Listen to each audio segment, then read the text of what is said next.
This is Nathan Aspinall, and you're listening to Josh's Dartistry.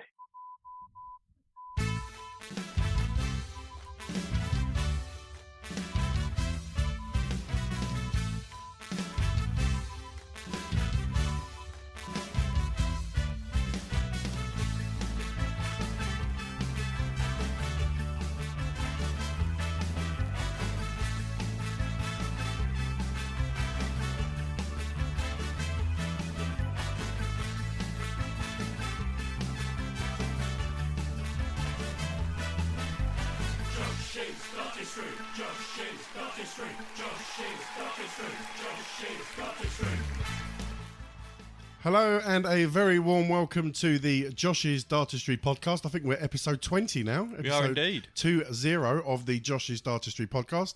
And first and foremost, a happy new year to everybody. It's officially January. It's officially the new year. Hopefully everyone had a good Christmas period, good festive period, and is raring to go for 2020. Let's introduce you to the team. First and foremost, on my right-hand side, it's Josh Gorton. How are you, Josh? I'm very well, thanks, John. I'm all dartsed out after the World Championship and looking forward to a nice little break now. I was going to say, you must have had one hell of a December. I did really busy, but great fun. I've enjoyed myself over the last couple of days. I was at the hospitality at Saracens Rugby yesterday, off to Arsenal on Monday night, and hopefully the Indigo O2 on Tuesday, so a good week in store. Yeah, I saw you at Saracens. What was all that in aid of? How did you get an invite into that?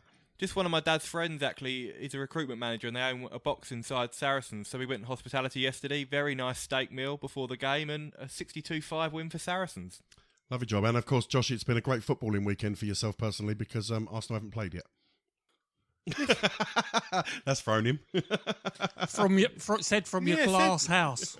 I know. Said from one bad house to another. Listen, a 1-1 draw away at Middlesbrough is a good result. The other voice that you've just heard rejoining us, Josh, missed the last two shows. Amazingly, it's back. He's great to have him in the room with us. It's Neil Connor. How are you, Neil? Yeah, I'm very good, thank you. Okay, so first and foremost, an apology to you because you were on episode 1 of the Bounce Out, our new short, sharp podcast that we do. You were on episode 1, but we had some audio trouble, or I had some audio trouble, and we couldn't use the audio. So when we re-recorded it, unfortunately, you weren't available. So Josh and I had to go solo. And then for the second Bounce Out, unfortunately, you weren't available either. So my apologies to you, Neil. No, that's okay. I'm sure that the Bounce Out quality of show will improve when I return. Excellent. It's great to have everybody around the table. Looking forward to today's show. Obviously, we have got loads to discuss.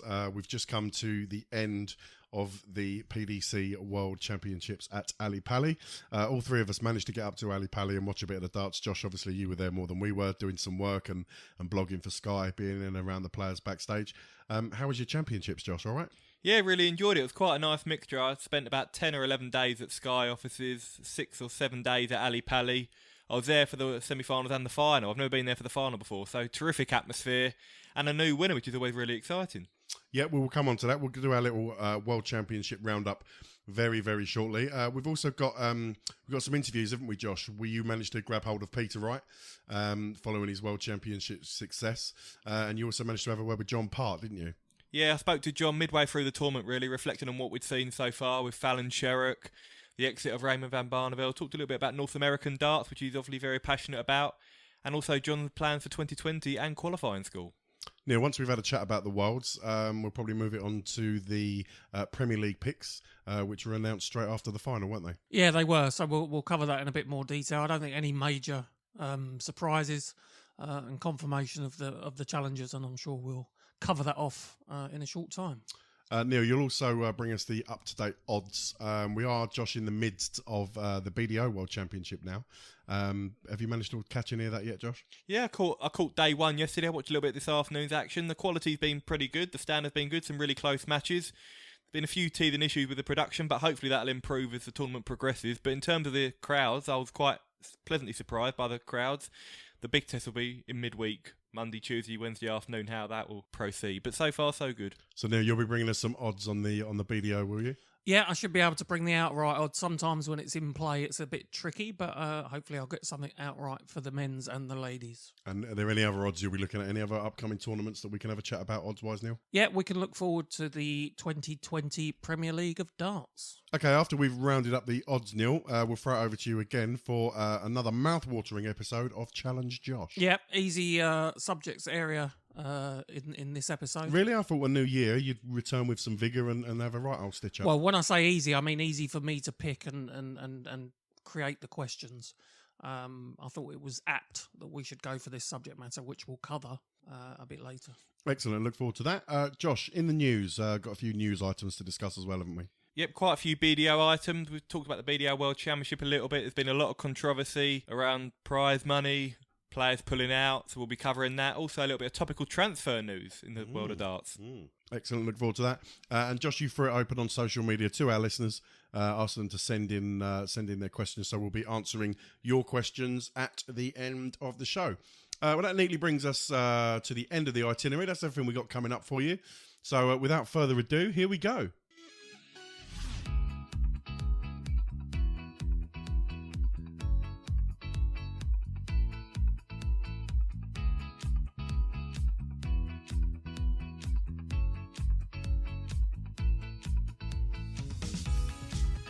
You're listening to the Josh's Dartistry podcast.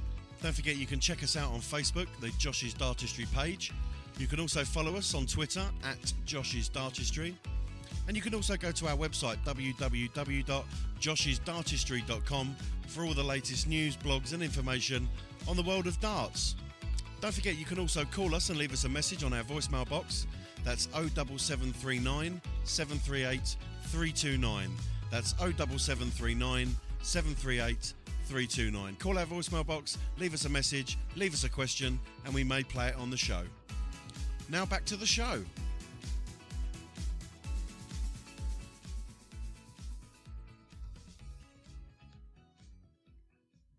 This is Paul Nicholson, and you're listening to Josh's Dartistry.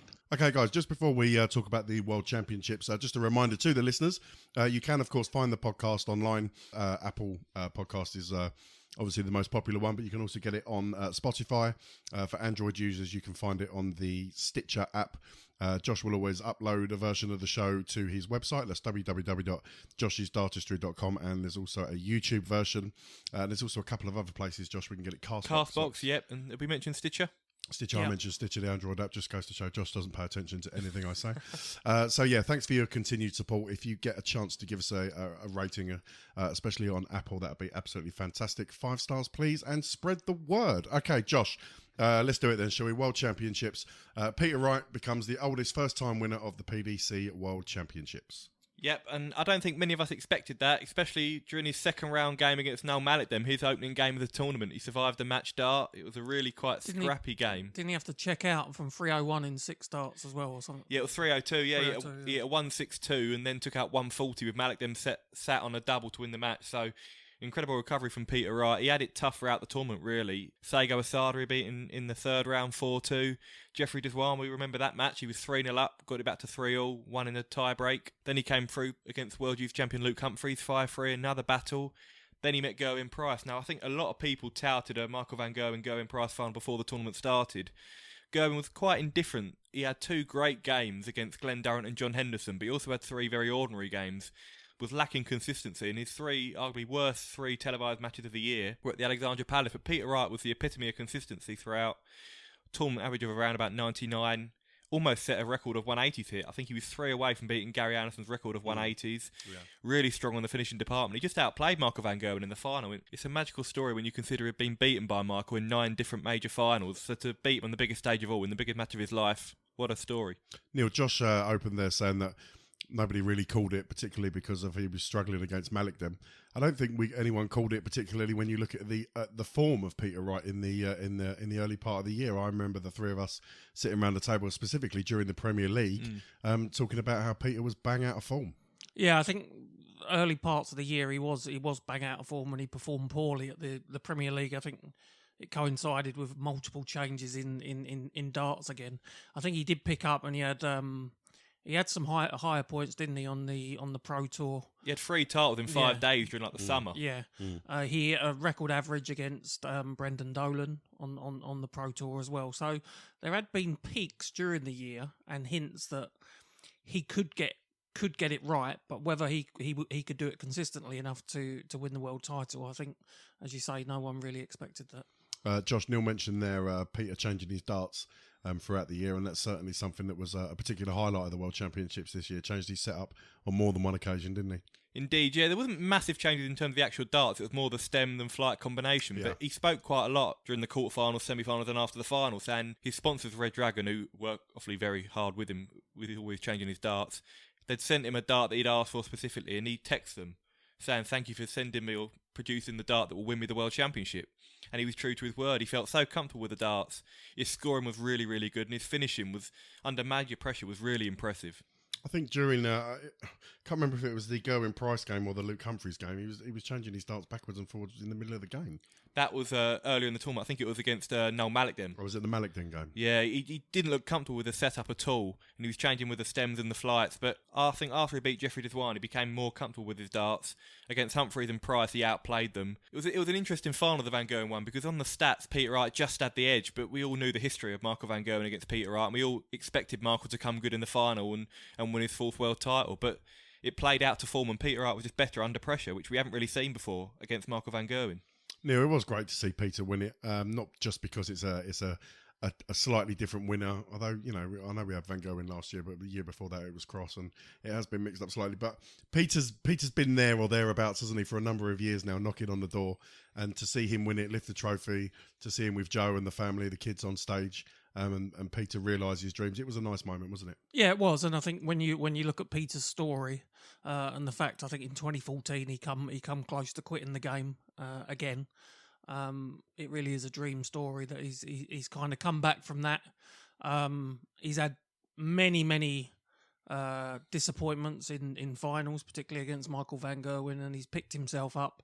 He's kept going, and I thought it was a fantastic story, and I think it's great for darts that he got over the line. What do you predict for 2020 for Peter Wright, Josh? Where does he go from here? I think we'll still see Peter competing at the very top of the game. I think it's a monkey off his back now, because a lot of people, we had won the UK Open in 2017, but that was when Michael van Gerwen was injured and there was no Phil Taylor. So there was always a criticism levelled, yeah, you won a major, but Michael van Gerwen wasn't in it. You wouldn't have won it if he was there. Well, now he's vindicated. He's put that to bed. He's beaten Michael van Gerwen in the major final. So in that respect, the shackles are off. And he never looked in trouble in that final. He managed to get himself ahead, and every time it looked like Van Gerwen might come back, he produced the finishing that he needed just to keep that gap. And I really think that mentally this will have a massive positive impact on Peter Wright going forward. Yeah, I think so. I mean, he's up to world number 2 now. We were talking, as you mentioned, during the Premier League, he was off form. He dropped to world number 7, having been in the top 4 for a number of years. Now he's back up to world number 2. And I think he'll be challenging Michael van Gerwen in 2020. But we've seen Michael before. When he's lost in a World Championship final, he's come back with a vengeance. I think he was a little bit complacent at times during the World Championship. He wasn't really tested en route to the final. I think this will make him more hungry, and I expect a real resurgence from Michael in the early part of the year. Maybe, but there's also 2 players, one being Peter Wright, the other being Gerwin Price, who are going to be chomping at the bit to challenge him and run him close in all these tournaments. So Price, his challenge fizzled out in a what was quite a eventful semi-final against Peter Wright, but he's had a terrific end to the year and proved that he could compete at that level as well. So it's what the game needs, is people to challenge Michael van Gerwen. And while Gary Anderson has dropped off a little bit, it's good to see those 2 stepping up. Yeah, I was going to mention Michael van Gerwen and Gerwin Price. Michael's not used to losing. Doesn't like losing any game of darts, whether it's, I imagine, in the pub back home in Holland or on the Ali Pally stage, Josh. Performed pretty well throughout the tournament. Obviously had that ropey start and there was stuff going on in the background against Jelle Klassen. But fairly trouble-free, really, wasn't it, throughout the tournament until he got to the final? Yeah, he'd only dropped 6 sets. He played really well against Stephen Bunting. He averaged 104 in that match, but Stephen was really well below par. But he hadn't performed anywhere near his vintage best. Even Nathan Aspinall in the semi-finals, that's quite a scrappy affair. I gave Nathan a real fighting chance, and he had real chances. I think in 4 of the first 5 sets he had set darts, but he found himself 3-2 down. So, yeah, you never felt Michael was in any danger, and that's what I was concerned about. If Michael won the tournament, having not played anywhere near his best. What would that say for the sport of darts, really? What state is it in? But I think it just showed that Peter was more battle-ready. He'd come through a lot of tough games, produced under pressure, whereas Michael, until the final, wasn't really put under that pressure. And Neil, you mentioned there the match between Gerwen Price and Peter Wright in the semi-final. A little bit of argy-bargy. There was some comments made before the game and about how Price was going to surge ahead early doors. And then when he found himself a set down and Peter poked him in the ribs and gave him a little smile and a nudge about it, Gerwen, I think mentally didn't react very well, did he? No, he didn't. And I think Gerwen Price will learn from that experience, because I think he'd wound himself up so much pre-game that he ended up, on stage and not composed in any way. And Wright managed to get in his head. No handshake afterwards. Fortunately, there's been some social media apologies and compliments paid post that. I think they're quite good friends. So, but I think Price needs to learn from that. But I really think he just psyched himself so much up for the semi-final that he'd crossed the line of being up for it and being too up for it, where he actually lost his composure. Josh, we like to look back at the tournaments and see which sort of younger up-and-coming players played particularly well. Obviously, both Humphreys and Dutchman lost out to Peter Wright, but all in all, both of them had a pretty good tournament, didn't they? Yeah, Jeffrey Dutchman had the highest average of the tournament in his win over Dave Chisnell. Chisnell's another one I think was highly fancied to have a real run at the Ali Pally. He's been in some great form over the last 3 months, but Jeffrey was brilliant against him. Didn't start particularly well against Peter Wright, but showed great character to come back and force a decider. He was actually ahead in the seventh set, but Peter came back and his experience shone through. Luke Humphreys, we've spoken about Luke a lot on the show this year. He's been quite open about his struggle with mental health. He made his name really at the World Championship last year by getting to the quarterfinals. Won the World Youth title last year, so came in with a little bit of pedigree. And he performed really well and was quite unfortunate to lose to Peter Wright. Peter was averaging 110 for large periods of that quarterfinal match, but Luke stayed with him, got it to 4-3, and I think he can be very proud of himself, Luke Humphreys.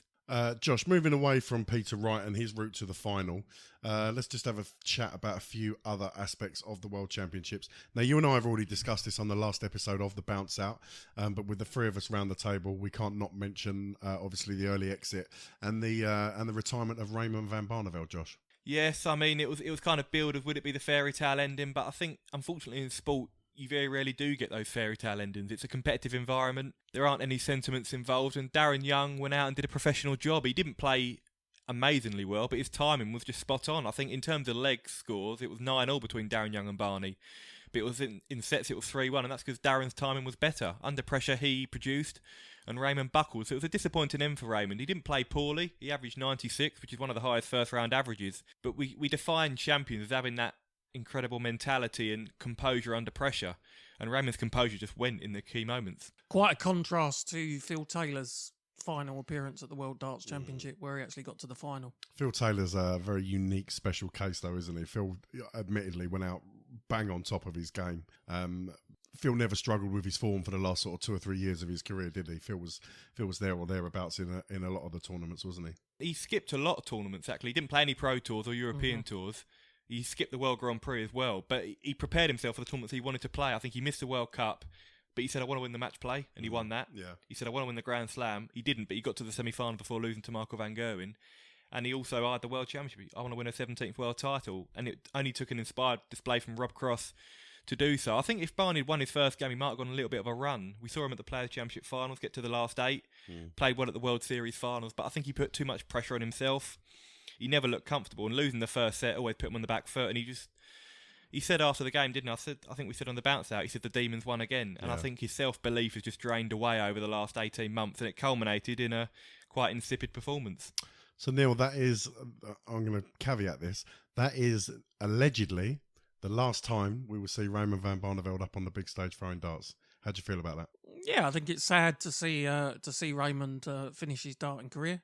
Fantastic darting career. But, do you want to see Raymond carry on underperforming? So I think it's good that he's going out while he was still competitive. And you do fear if he carries on with this self-doubt that he's got over the next 1 or 2 years, he his career could have gone significantly downhill. So great career, great darts player, and the right time to go. Yeah, we take our hat off and we salute Barney. Hopefully, he won't disappear, Josh, from the scene completely. I'd love to see him involved in media or commentary, being a pundit. Obviously, I'm guessing you'll still find him on the exhibition circuit, and we look forward to Barney enjoying his retirement, Josh.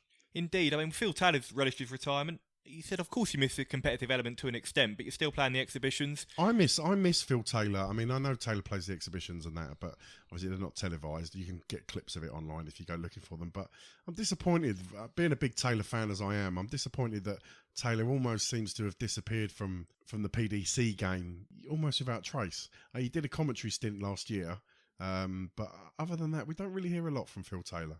No, he's keeping himself to himself, isn't he? He's still enjoying himself on the exhibition circuit. Him and Raymond have actually got 10 exhibitions booked next year, 10 showdowns. I think Wayne Marder's going to be featuring on a lot of them. So we'll still see Raymond and Phil on the exhibition circuit. And I know Raymond was a pundit for the World Final for Dutch TV. Yeah. And I think he'll work quite closely with them on media duties. Okay, Josh, a couple of other players I'd just like to have a chat about. First of all, Nathan Aspinall, again, very good run this year. Yeah, Nathan, his breakthrough came here 12 months ago, was ranked outside the top 72 before last year's tournament, reached the semi-finals, and has gone from strength to strength since. Was a contender in the Premier League, won the UK Open, won the US Masters, came into this as 13th seed, someone highly fancied to have a run. He was really adamant in his press conferences after his victories. He said, I don't want to be known as a one-trick pony or a one-hit wonder. Reached the semi-finals and went off the scene. He was really determined to show that wasn't a fluke last year, because people did claim that the draw opened up for him. Well, it didn't this year. He had to beat Christoph Ratajski, Gary Anderson, Dimitri van den Berg, only losing to Michael van Gerwen in the semi-finals. That's back-to-back World Championship semi-finals, and that's in his first 2 World Championships. He's only the 5th player ever to reach back-to-back World semi-finals in his first 2 appearances, so what an achievement that is. Yeah, very well done. Any other players that stood out for you, Josh, over the tournament that you'd like to mention? In terms of the youngsters, Dimitri van den Berg, he's had quite a disappointing year. He's regressed a little bit, I would say. We've always known Dimitri as a real stage player, but he hasn't performed in a lot of major events this year. But a second World Championship quarter-final for him. Chris Dobey, credit to him, got to the last 16, ended Fallon Sherrick's fairy tale run. He was under a lot of pressure in that match. He had the crowd against him. He had a sloppy start on the doubles, but still averaged over 101. Lost to Glenn Durrant, who got to another quarter-final. So hats off to Glenn on his World Championship debut. What about Labanauskas, Josh? Famously dumped Raymond van Barneveld out of the world last year and had a very good run again this year. He just loves Ali Pali, doesn't he, Darius? Because we don't really hear much about him throughout the year, and then all of a sudden he gets to Ali Pali and he's conquering all. Yeah, this was the first year Darius was on the PDC Pro Tour. He won his tour card in January, and he's got to a final on the Pro Tour, but he hasn't really made massive inroads. But he looked really composed up on the stage there, and he knocked out Ian White in the second round. That was a highlight. Ian averaged over 100. Quite unfortunate to lose that game. Also beat Steve Beaton. Had a really good run, and he got 2 sets off Michael van Gerwen. He was quite unfortunate. He won the opening set, and then he stabbed himself with the dart when he tried to retrieve one of them, and that put him off for a couple of sets. And although he recovered to reduce the deficit to 3-2, Michael just had too much in the end. But yeah, a quarter-final for Darius. He's now into the world's top 50, I believe. So steady progress for the Lithuanian. Obviously, the one story that we can't ignore is the success nil of Fallon Sherrick this year. Managed to get wins over Ted Everts and, of course, mighty Mensur Sulovic, knocking out the world number 11. Obviously, crashed out in the end to Chris Dobey. But, Neil, what an absolutely fantastic run she's had in the World Championships and really helped to put ladies' darts on the map this year. Yeah, it was a brilliant story, and I think we were there the night that Suzuki played. Yes, who played very well. She did play very well and was unlucky not to get through. Who did she lose to? James Richardson. James Richardson. That was right, but she could have quite easily have got through. But James played well to get over the line. But the Sherrick story's been brilliant, and it's probably the story of the championship outside of Peter winning.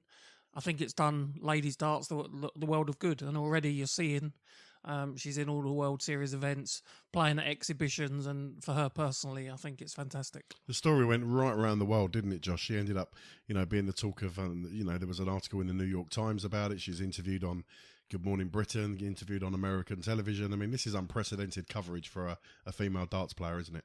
Yeah, she's been a complete trailblazer. It's incredible, really. And Fallon's always quite a shy, retiring character, so she's taken it all in her stride brilliantly well. And I was a little bit concerned for her after beating Ted Everts. I thought all the media coverage, the publicity, playing Mensur Sulovic, would it affect her, the hype?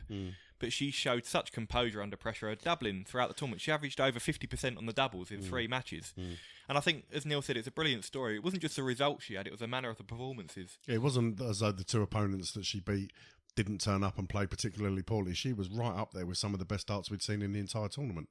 100%. I mean, she averaged over 90 in all 3 matches. She had 18 180s in her combined 3 matches. And as I said, her doubles were brilliant. Against Chris Dobie, she hit 3 ton-plus finishes, I think. And against Mensa, she missed 5 darts at double in the entire match. That is as good as we've seen in the entire tournament. So, yeah, credit to Fallon Sherrock. What a story. And hopefully this is just the start for the ladies' game. Yeah, I think the thing that really stood out was her temperament. Yeah. Because they were rowdy games. Probably difficult to play under that in that kind of environment. Maybe more difficult for her opponents because they were getting pelters and boos from the crowd, which I wasn't a big fan of. But she never looked like she was going to lose her nerve at any stage of the 3 games that she played. And she started really well against Dobie. As you say, anytime she had a finish around 100, 110, you just assumed that she was going to take it out. And it was only because Dobie was able to lift his game to a different level that he managed to beat her. So I think she's put ladies darts on the map. I think she will be a competitive performer in some of the events going forward. It's quite obvious, Josh, that Barry Hearn and the PDC want to try and capitalise on this story as much as possible. The inclusion into the World Series events being one of the sort of indicators that they want to grab this story and run with it. Fallon's pulled out of the BDO's Ladies Championship that's currently taking place at the Indigo. What do you think her reasons for pulling out of the BDO is, Josh? Well, I said not the BDO, the BDO World Championship. I would expect that her management have advised her that it might be the right thing to do. It's been quite well documented, the reduction in prize money. The ladies are now only playing for £8,000. We saw Fallon at an exhibition in Germany over the weekend. She played at the Celebrity Darts World Cup, and I would wager that she earned more playing in that exhibition than she would for winning the Women's World Championship. But maybe it's almost they think the damage it could do to her profile by appearing in the tournament, and if it doesn't go to plan, and it could damage what she's created at the PDC World Championship. I think that's a really important point because she's performed so well at Ali Pali. The expectation would be that she would walk the ladies' BDO World Championship, and it may not be the case that she would have done. So I think it's probably a combination of things, including the prize money, as meant she's been advised to drop out. But where does that leave her competitively for 2020, Josh? Well, as you mentioned, she hasn't pulled out of the BDO, so there is still a route back into the BDO if she chose to, but she's going to be appearing in all 6 World Series events, which is going to be a great opportunity for her. She's going to qualifying school. She's going to try and get a PDC tour card in January, along with a lot of other ladies players. Lisa Ashton, Mikuru Suzuki, Anastasia. They're all going to be there trying to win their tour card. Lorraine Winstanley, Dieter Hedman. There's also the option of the Challenge Tour if she doesn't get her tour card. She's in the Premier League as a challenger, so the opportunities are there for her. It's just what route she chooses now. But the BDO is still open to her if the BDO still continues, because the future of their organisation is very uncertain right now. Yeah, we'll come on to the BDO and all that's been going on around that very, very shortly. But if you are the BDO, you're not going to turn your nose up at Fallon Sherrock performing in your tournaments, are you? Well, I don't know. The stranger things have gone on in the BDO lately. Yeah, but someone getting tweeted off of Billie Jean King, a legend like that, the kind of PR and attention it's created, you'd be fairly silly not to want her in your organisation and competing. Well, I'm not probably best qualified to talk about social media influencing and big tweets going out. I don't really want to have the spot. 36 minutes in, who had that in the sweepstake? You're 35 minutes later than I expected. We will come on to my social media exploits a little bit later. Yeah, but by all means, Fallon Sherrock had an absolutely fantastic tournament, and has really given us something to look forward to for 2020, and no doubt the years beyond. Josh, anything else from the Worlds? I think that's just about it, John, to be fair. Okay, Josh, in that case, let's have a listen to your chat with world champion Peter Wright. Peter, congratulations. Michael got through to the final without really being tested, whereas you've had to come through a lot of really tough matches and produce some of your best darts under big pressure. Do you think that helped? You were more battle ready than Michael in the final? I think so. Yeah, I think so. Like Michael said to me earlier, he said, "You played 40 more legs," he goes. He said there's like, I don't know, you mucked around with 13 sets. I say more than me. I don't know, but Yeah, I think me going through or testing myself, I think got me through that. Yeah. And obviously a lot been made in the lead up to this match about your record against Michael in major finals. So just how proud are you of the mental strength, not only the performance, but also the mental strength you showed to produce and beat him tonight? Yeah, I know it was going to be a tough game against Michael, but you know he's played me in them finals when I've prepared for, I don't know, I played 3 matches in that day, or I've played 2 matches in that day, so I'm a little bit more tired than he is, and he's better experienced than that. And I've been there and missed doubles. This time I just made sure I didn't. I was prepared for that one match, and I've done it. Josh, the atmosphere there in the media room after Peter Wright's win must have been electric. It really was. It was great to see the joy on Peter's face. It's been a long time coming for him. I think you'd said previously he vowed when he returned to the game he would be a world champion by the age of 50. He turns 50 in 2020, so what a perfect time for him. As you mentioned there on stage with Joe and the kids and the family, it's just great to see what it means to him, realising his dream. Neil, I thought Josh's question asking him about his route to the final, did that set him up a little bit better than perhaps Michael's route to the final in as much as that he had a few sort of, tougher games and tougher opponents to play than perhaps Michael did? Yeah, it's interesting to hear what he actually thought about that, because, sometimes you think cruising through to a final, you'll be full of confidence and you just knock your opponent off. But it seems like having some battle-hardened games stood him in good stead. And there was definitely a different feel about him in that final. I mean, I sat in your front room, John, watching it, and I said I felt that there was a different feel about it. So, maybe having those close calls has helped him. Josh, you also managed to have a chat with John Part. I did, yeah. John discussed a number of topics about North American darts, Fallon Sherrick's exploits, Raymond van Barnevel's exit, and also his plan for 2020. Right, so, John, first question really. It's been an amazing World Championship so far, so many stories, the biggest one being Fallon Sherrick. You've been in darts now for over 3 decades. Have you ever seen a reaction to a win like this before? No, I'd say probably not. The closest thing that comes to mind for me, really, was in 2008, the magic that Kirk Shepherd had. Every game, he was in a tight one, he'd win, and it was the unknown youngster, a real, Cinderella story sort of thing. But nothing like this. Nothing like this. But that was sort of had that feel, because it was just out of nowhere. And it was exciting and fresh. So, but yeah, what Fallon's done, and on the shoulders, on the back of the Mikuro Suzuki's efforts, almost winning and playing. I don't know if you could compare the two performances. They both were excellent performances. Just Fallon won, and she gets that credit, obviously deserved, and it's so exciting. Obviously, what goes with all the hype is the excellent quality of darts, and if you didn't have that, it wouldn't mean anything. But it does have that, and that's the point. No, of course, and you've played a woman on the big stage, Frances Hunselaar, I remember at the Grand Slam about a decade ago. I played against Anastasia there as well. Exactly. So I know a thing or two about it. What's it like? Is it just like any other game, or is it almost impossible to treat it like that? Because the crowd, obviously, they all support the woman. It is quite an intimidating atmosphere to play. Yeah, it's a little like that. I've been the villain at many a time in my career, so not trying to stoke that, but I just play darts, and I've had a lot of good players, female players in the past in North America, where we'd warm up, practice together, like the late Stacey Bromberg, great, and a PDC Women's Champion, Tricia Farrell in Canada. Since the early '90s, it was always fun. We'd practice, and it was just head to head. I've never thought of. I've always thought a good dart player is a good dart player. Yeah. I'm never bothered to win or lose. I had fun with it when we practiced in the past. So, you could have fun with it. Yeah. Build it up. Of course, and another big story of this World Championship is Raymond van Barneveld. Now, you've known Raymond for over 2 decades. What do you make of his final year? And do you think, obviously, he was very disappointed after his defeat, do you think he'll look back with pride at his career? I would certainly look back with pride on his career. He just won't look back with pride on his final year. Yeah, as simple as that. He might think, well, I wish it had gone differently, but you know what? He's had a lot more fanfare and celebration than a lot of players get who just fade into the distance, right? So overall, I don't think he's had too bad a deal. He's done really well, and he's done so many great things, and those things will always be there, and he knows that.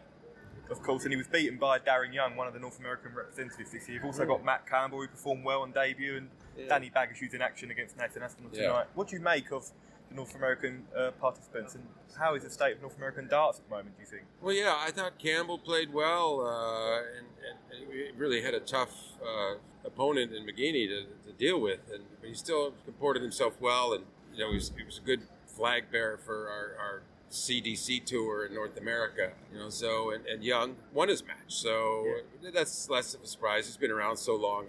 I felt like he was due something good to happen to himself. With Barney, it happened unfortunately for Barney, but for Young it was probably a long time coming, some kind of a joy. Unfortunately, he missed a match start his next match, or it could have really developed into something, but I think the North American game is it's all about these systems, these tours you can play in, and we've seen it all over the world now. The Asian tour, and here with this development tour, the challenge tour, all these different things add up to opportunities to play more and to compete more and build yourself as a dart player, and it works. Of course, and we've seen a lot of seeds go out this World Championship. Rob Cross, Marcus Smith seem to be putting a lot of pressure on themselves. Now, you're a 3-time World Champion. You always performed at the World Championship. Do you think some of these players are putting too much emphasis on this tournament? I don't, you can't really know without being in someone's head, but I think it's a combination of things. I think the tour and the demands of being a top player on the tour it's harder than ever.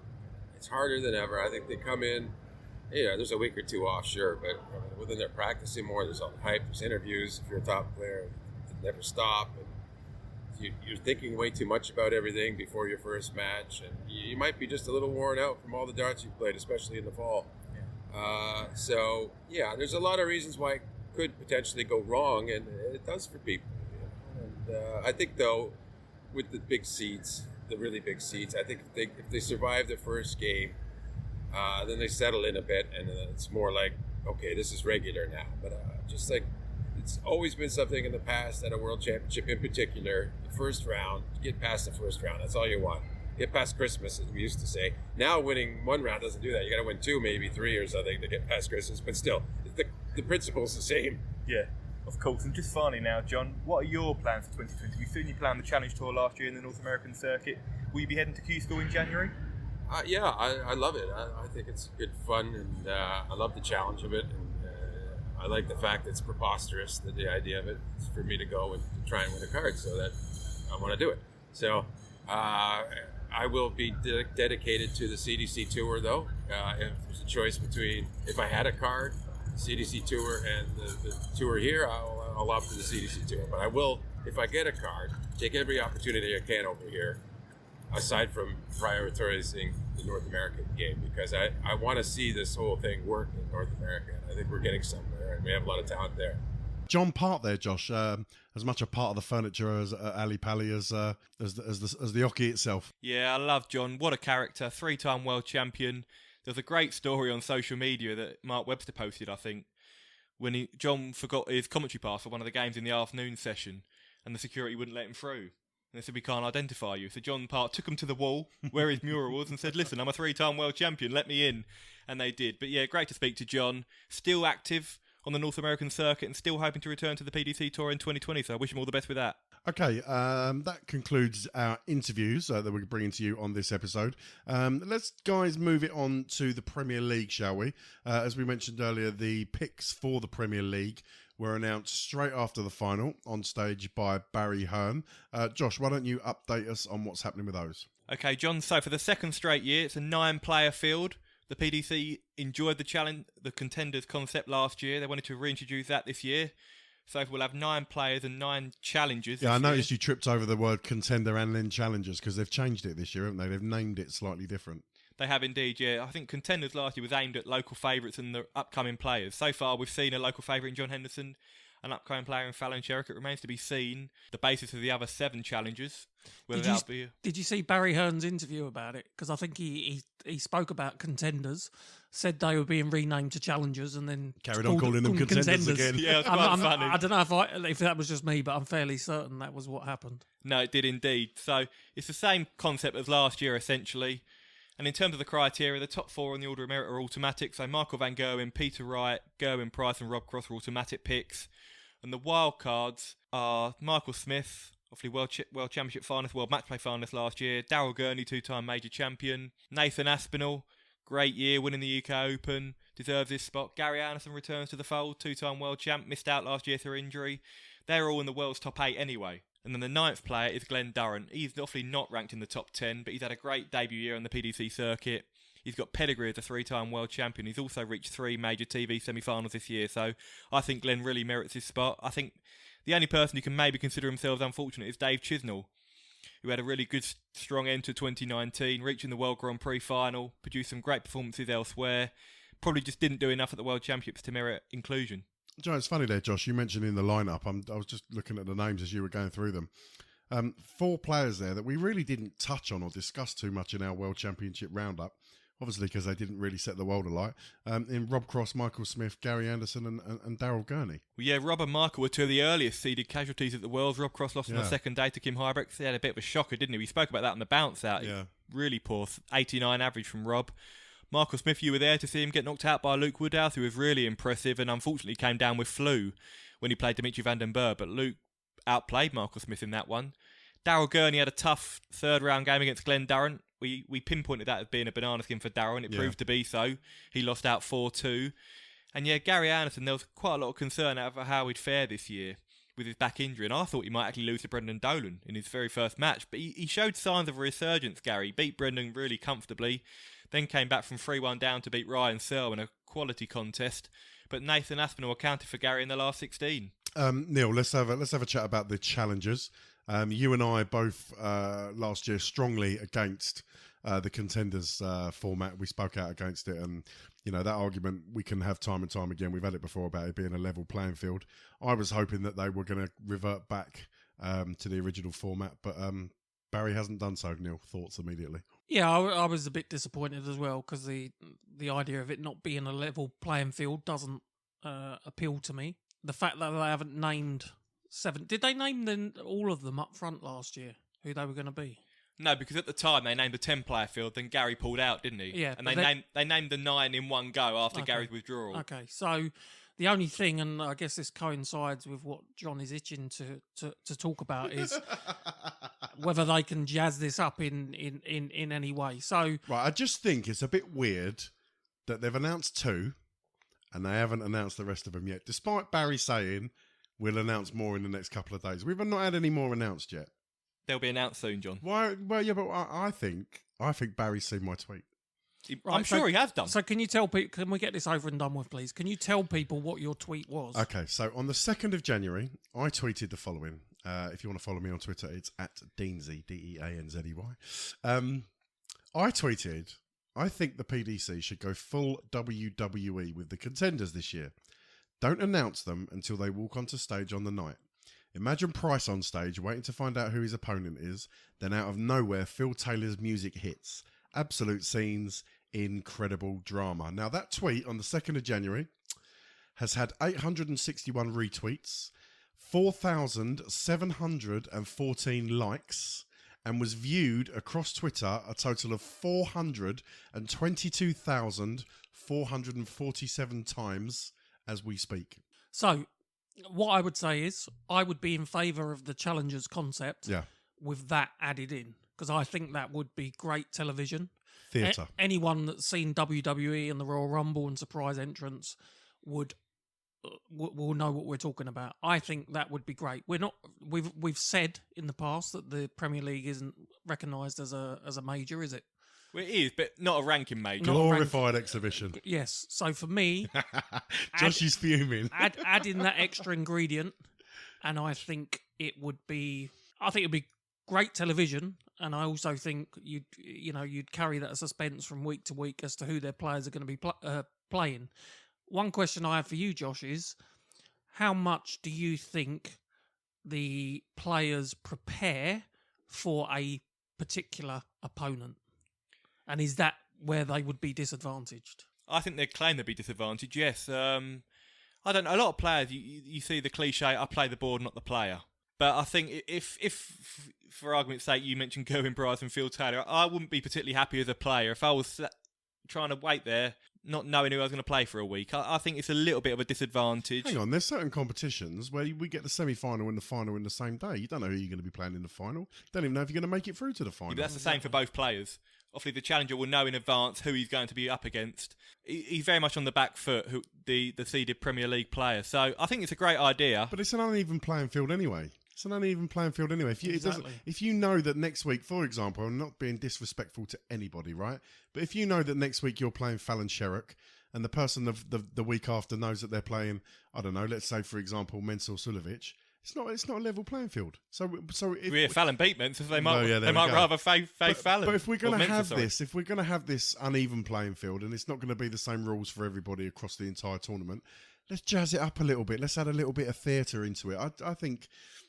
Listen, it comes from the fact that I'm not a fan of the format. I make no secret of that. And I just think that Barry would do well to inject a little bit of theatre into it. That's all it was. I think it's a very interesting idea, and I can see the buzz of it, and I think the anticipation of who will it be this week is great. But I just think from a marketing perspective for the PDC and in terms of the structure of it, the logistics just probably wouldn't work. But I was getting a lot of tweets from people saying, yeah, imagine like Gerwin Price gets a chair and smashes him over the head. I was like, you've taken the WWE bit a little bit too far. That's not really what I was getting at. The DRA might like that though, John. Wasn't really advocating violence. It's got nothing to do with the WWE, is it really? No. It's about how some extra spice can be added. And Josh, all this about logistics, that's rubbish, I'm afraid. It can all be overcome. Exactly. If they want to give the players a different entrance so that they're not seen before they come out, they can do that. For me, it adds spice, and it would be much, much better. You say about the logistics, though, really? The players have to be there for media day the day before, okay? You say that player doesn't. Okay. Their friends and family, are they told about this? Are their friends and family barred from the venue? Are they barred from the practice room? No, of course they're not. Well, then that's a giveaway. If you see, they can have a different practice room and a different. Yeah, exactly. You're setting up a different practice room in the venue for one player. Yeah. Why not? If you want Phil Taylor back, say he was going to, by the way, it doesn't have to be Phil Taylor. Logistics can be overcome. Well, listen, we'll come right back to your point in 2 seconds, Josh. Sorry to cut you off, but I did give in the thread. I did give some examples. So Phil Taylor's one of them. Of course, he is absolute box office. And if his music hit and he ended up walking on the stage, the crowd would go nuts. Of course, they would. I also included Raymond van Barneveld in that as a challenger. I think the roof would come off and the viewing figures would be enormous. I was looking at players like Stephen Bunting. I had a lot of suggestions from people who were responding to my tweet. Some quite funny ones, actually. We had Ted Hankey suggested coming out to the Undertaker's theme music. But, Stephen Bunting and Mensur Sulovic. There were lots of players suggested. And I just think logistically, it can be done if they wanted to. You can smuggle someone into a building and make it unknown. Yes. There is the argument that if Phil Taylor was going to make a return to darts, the PDC would want to plug that because they probably feel that there'll be more eyes on the product in advance if people know. And that's probably where I'm looking at it more from a purely theatre point of view. That's why. But if you're looking for viewers and you're saying the Challengers game is the last game on every week, then you hold their attention until the end of that show. Yeah, absolutely. And I think if you start strong from week one, let's say, for example, let's not go Phil Taylor for week one. With John Henderson. Let's go John Henderson. Let's say John Henderson was a surprise, okay, or Mensur Sulovic was a surprise, or Stephen Bunting was a surprise. Once people watch the first week and they know that's the format, it's going to be the last match of the night and you're not going to find out who it is until their music hits. Think of the eyes that are going to be on the product for week two. Thinking, bloody hell, we could have Phil Taylor turn up in week two. We could have Barney turn up in week two. I just think the audience will grow naturally anyway, organically, as Neil says, by the buzz that kind of format would create, as opposed to announcing a Phil Taylor or a Raymond van Barneveld before the tournament even starts. Yeah, I think if you're talking from a marketing perspective, the PDC and Sky Sports would want to promote the return of the likes of Phil Taylor and Raymond van Barneveld, but I don't know all 9 challengers, so I can't comment. But I think the profile that you were discussing of the likes of Taylor, Barney, Wade, Lewis will not happen. I think it will be, again, young up-and-coming players they want to push and promote for 2020. So This year. So the players, they're exciting talents in my opinion, but they might not have the box office appeal that the likes of Taylor or Barney would work. So whether or not they would have the same impact if, with all due respect, you're introducing Jeffrey Deswan rather than Raymond van Barneveld or Chris Dobie compared to Phil Taylor, I'm not sure. But I certainly see the appeal and the anticipation it will create. Let's have it right. The standard of the contenders last year was pretty poor. Nobody won a game. And I know you talk about it being contenders and up and coming players and putting them on the stage and giving them, the impetus to kick on and almost like a breeding ground for the best players. These players are playing tournaments up and down the country, Josh, and are playing on the televised stage and playing on the big stages week in, week out now. They are. Don't tell me John Henderson is going to benefit from being a contender or a challenger on the Premier League, and all of a sudden that's going to kick his year on, because it's done nothing for him from last year, other than everybody remembering one of the best walk-ons and entrances up in Scotland. I mean, yes, that created a really good memory, but in terms of his own darting game, where has it left him? Nowhere. But I think with John Henderson, he was a local favourite. He wasn't one of the contenders. Glenn Durrant and John Henderson were the old guard, if you like, but Nathan Aspinall won the UK Open, got to the semi-finals, now in the world's top 8, so it worked for him. Luke Humphries was a contender, World Youth Champion, another quarter-final at the World Championship. Chris Dobey, I don't know if I'm Chris Dobey having a really good year, reached 2 major semi-finals. I could have won the World Youth final against that guy. Come on, let's be respectful, John. Am I wrong, Neil? Well, what I'm beginning to read into this situation is 400,000 people fancy it, and Josh doesn't. So, yeah, I think we have to draw a line under that now. Okay, well, listen, I look forward to getting the phone call from Barry Hearn saying that he's going to adopt my idea. I'm happy to take 15% of all Premier League income. You need to patent the idea, and then they have to pay you for it. I see Neil's been thinking about this. With my 30% management cut. Listen, it's not going to happen. I'm not that deluded. I know it's not going to happen, but I just thought, to get that response from one tweet, that's pretty unheard of from somebody who's not, got a blue tick. I do expect my blue tick to arrive soon, though. Yeah, and for us on the receiving end, getting updates every 5 minutes of how many people have viewed the tweet. My phone died, I think, after half hour. It's cost me about 50 quid in data and about 3 batteries. Josh, that's unheard of, though. That's unprecedented, the amount of, interaction from that tweet. It shows the power of social media and the power of darts and the growth of the sport and how it's reaching the public domain. So I say my hat off to you, John, for your social media expertise. Okay, so let's move it on from that. We've obviously had Henderson and Sherrick announced. Josh, what are the other names you think we might see as challengers this year? I think in Dublin we could see Keane Barry, 17-year-old star who is in the JDC final against Leighton Bennett. We saw him play Vincent van der Voort, play well at the Worlds. He lost out. I just think he's a young player. He's a quick thrower, 180 hitter. That appeals. I think Chris Dobey, Luke Humphries will return. I expect Jeffrey Deswan in Rotterdam. Maybe Jermaine Watamina in Rotterdam, because obviously there's no Barney this year. There might be 1 or 2 surprise names, I think. Maybe 1 or 2. But I think... Phil Taylor? I don't think so, but never say never, John. Raymond van Barneveld? We won't be seeing Raymond, no. I still can't convince you, can I? Anyway, listen, we look forward to the PDC announcing the names that are going to be involved. I'm sure there'll be an announcement in the next couple of days. And keep your eyes on Josh's website, www.joshsdartistry.com. Josh, I'm sure you'll put something on there or on your Facebook page regarding the contenders that have been chosen. Indeed. I'm sure by the time the Premier League kicks off, Josh, we will probably launch a new, maybe another last man standing competition like we did last year. What do you think? Indeed, that worked really well last year. We had about 80 entrants for most of them. Okay, well that's the Premier League, and as I said, we look forward to hearing further announcements.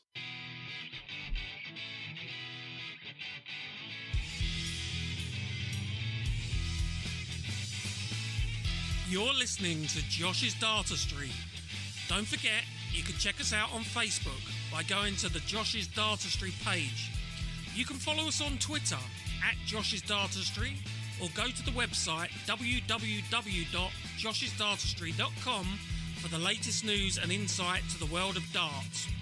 You can also leave us a comment or a question via our voicemail box. Just call 07739 738 329. Leave us a message and we may play it on air. Now back to the show.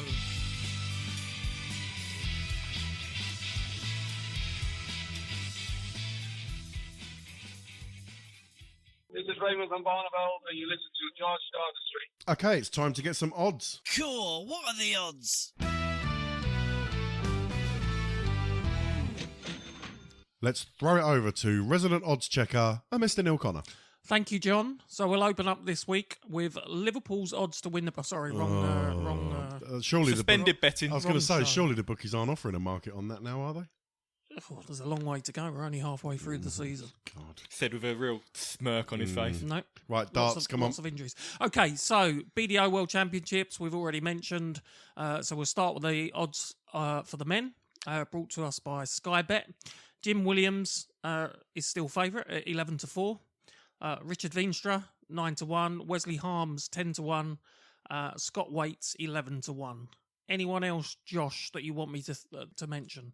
Leighton Bennett, 18-1. Yeah, Leighton was one I was going to mention. He makes his debut against Scott Mitchell, a former winner here, so that'll be a tough game for Leighton. Also, Mikael Unterbutner won his first game today against Willem Mandegers. Unterbutner was really impressive, and he's got to the semi before, so he could be dangerous. Yeah, Mikael is currently 14-1. Interesting. Good value, that. Yep.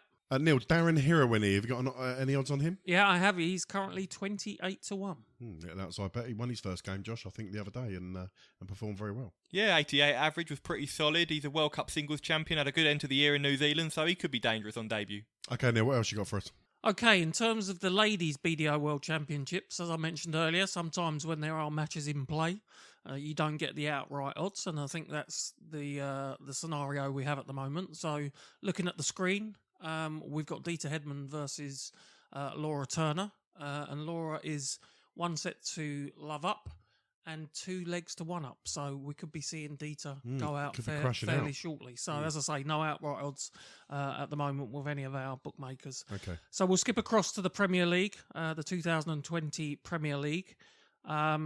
If you fancy world champion Peter Wright to win the Premier League, you can get with Skybet a price boost to 13-2, which I think is good value.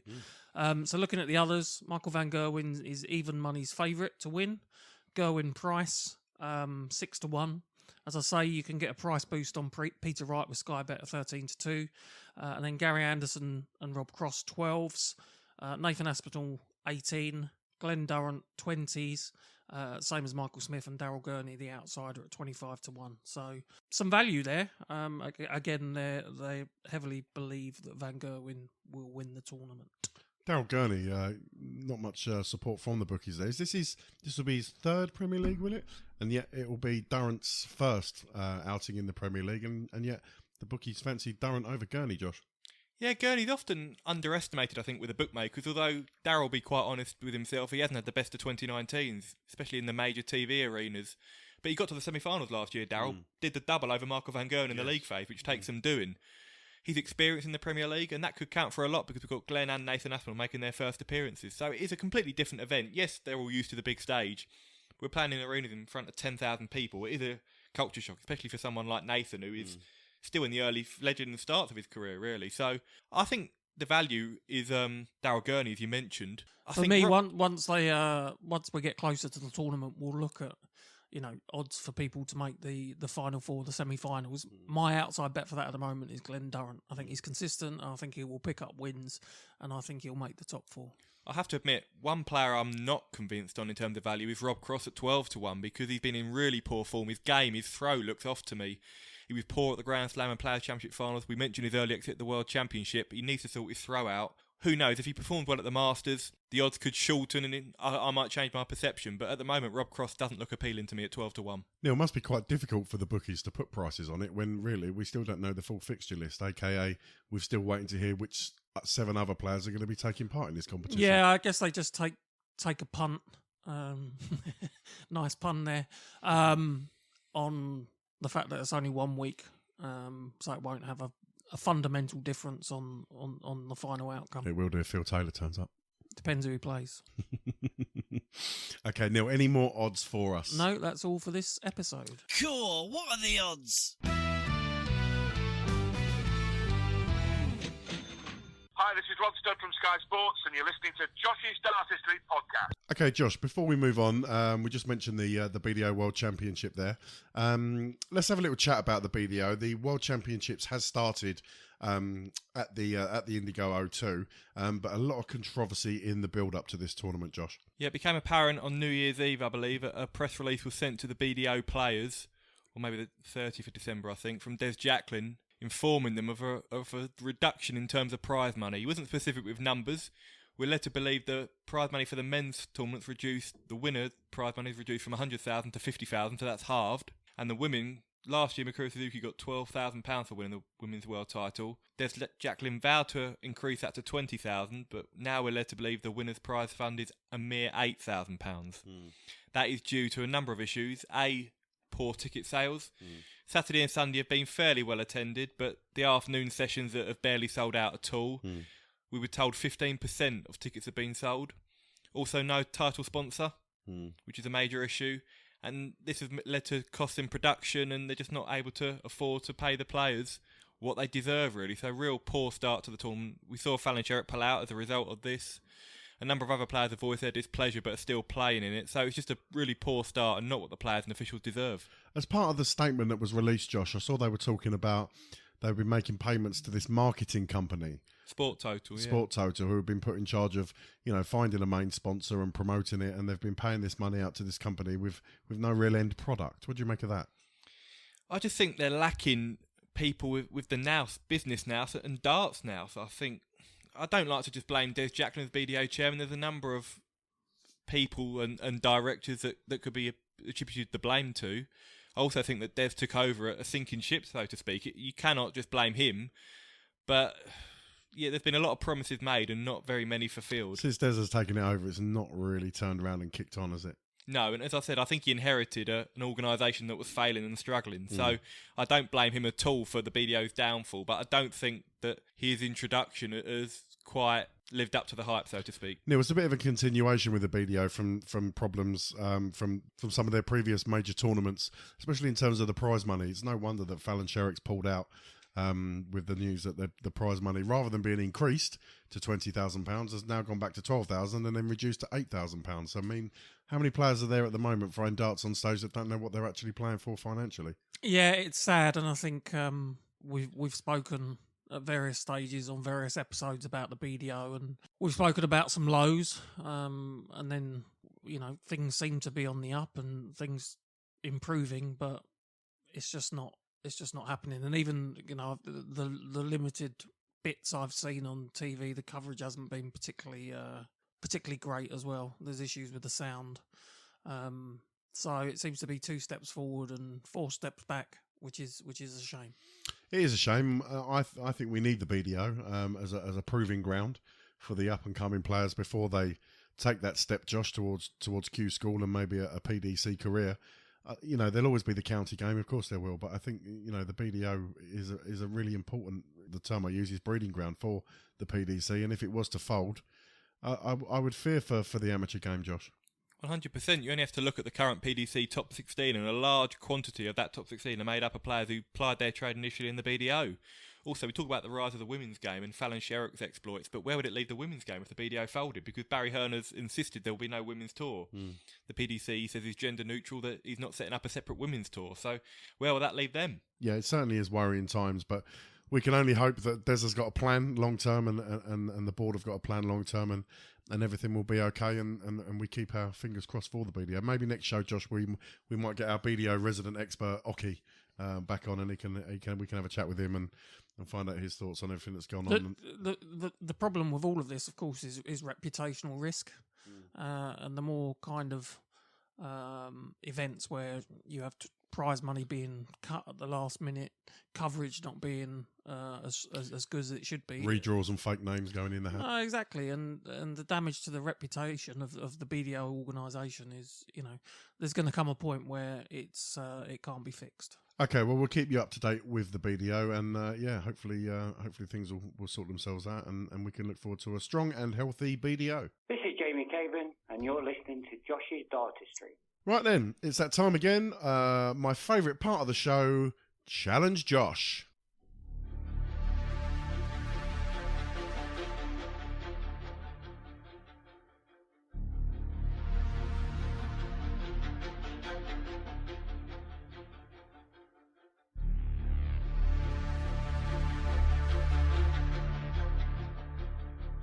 Challenge Josh.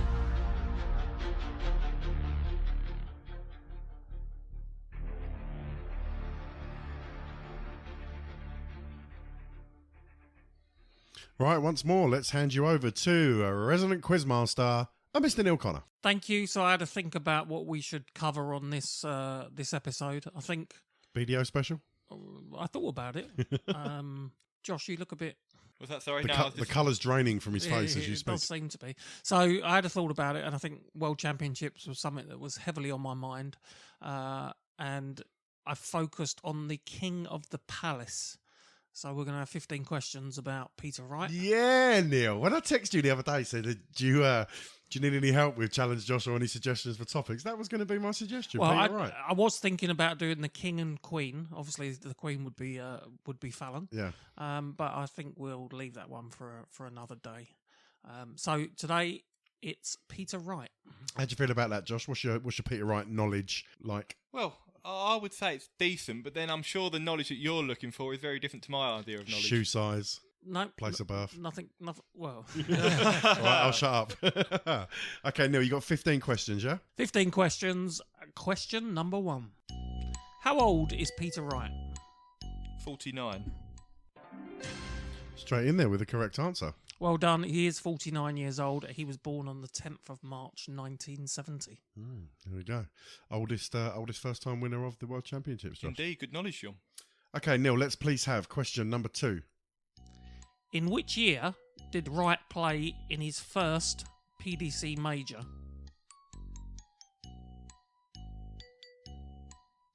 (2005) Yeah, that is correct. 2005. Any idea what that major was? Was it the UK Open? It was, yeah. So 14 years he's been around. I think he played some Pro Tour events in 2004, but his first major appearance was 2005. And it was the UK Open where he lost in the third round 5-4 to Dave Smith. I wouldn't have got that one. I also think back in them days in 2005, he wasn't as colourful, Josh, as he is today. No, I think you wouldn't miss him now. In 2005, maybe you would have done. Okay, Neil, let's move on to question number 3. Where did Peter win his first PDC Pro Tour event in 2012? Now, when you say where, are you looking for venue or town or what? Town. Town. We're looking for town, Josh. And I have been to this town and played golf there. Is it the casino rooms? No, it's not. Let's not go there again. So I have been to this town and played golf at this town golf course. Interesting. How much do you know about Neil's golf career? Very little. It's also been the host of that country's Open Golf. There's a big clue there. If you know your golf, you'll be able to. I'm clueless on golf. Exclude something. I'm clueless on golf, but it's not. I think that ruled out Barnsley. Before you even said that, I don't know anything about golf, so I could be. Maybe I don't think the clues much help. I was going to guess Crawley before the answer. Whether that's right or not, I'm not sure, but I'm going to stick with that, Crawley. Incorrect. That's the first one wrong, Neil. It's Killarney. Killarney. I suppose before the World Grand Prix, they're Dublin. And for golf, it's held. The Irish Open has been held there on multiple occasions. So yes, he won in Killarney his first PDC Pro Tour event, beating Robert Thornton 6-1 with a 107 average. Impressive. Okay, let's move on then to question number 4. Who knocked Wright out of his first World Championship in 1995? So this would have been BDO days. We are going right back in time here. Who knocked him out in 95? I thought these were the easier questions. If these are the easier questions, I fear for you in the latter stages, Josh. So do I. Richie Gardner. Incorrect. So who won the World Championship in 1995 in the BDO? Oh, I've got the one. Oh, Richie Burnett. Richie Burnett. Beating RVB in the final. There you go. Got the right Richie, the wrong surname. Jump the gun. Never mind. So 2 wrong. It's very unusual, Neil, for Josh to get 2 wrong inside the first 5 questions. And these are all factual-based questions that you can't complain I love how about. you always say that. You always go, well, they are. These are fact. Yeah, but the only reason you're saying that is because that's you holding your hands up and saying, in the past, sometimes I've asked some really silly questions. Yep. Okay. It's better to catch him out on the factual ones because he can't complain. Right, let's have number 5. Here we go. Who did Wright beat when he won his first match at the PDC World Championship in 2011? I think I was there for this game, actually.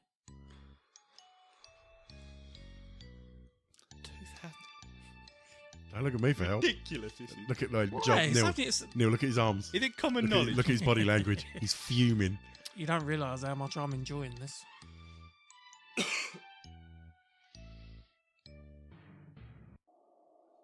Okay, so yeah, Josh. Co-Stompe? Correct. Where have you pulled that one out from? I remember watching a game. I remember watching him play Stompy in the 2011. Don't know why, but I didn't know if it was first or second. Yeah, he also beat Nicholson in that, but I didn't know if that was and before. lost, yeah.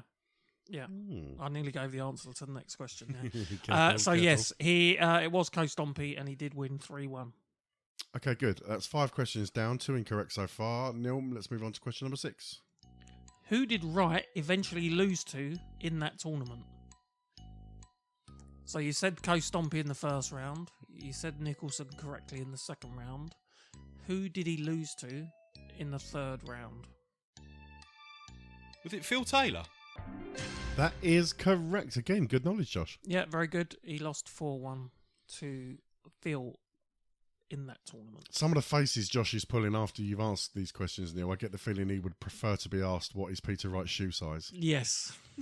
But he's doing well. He's recovering. Yeah, he's 50-50 now. I feel like I've aged 5 years. 50-50. He's pulled that round. We're 50 for 2 after being 9 for 2. So It sounds like Hoddeston's 4 for 11 scorecard every summer. It's going to be the what, 5th the 9 for 2? Yeah, not 50 for 2. Okay, let's go to question number 7, please. What is Peter's highest televised average? To the nearest. Let's give him a chance. To the nearest. Whole number.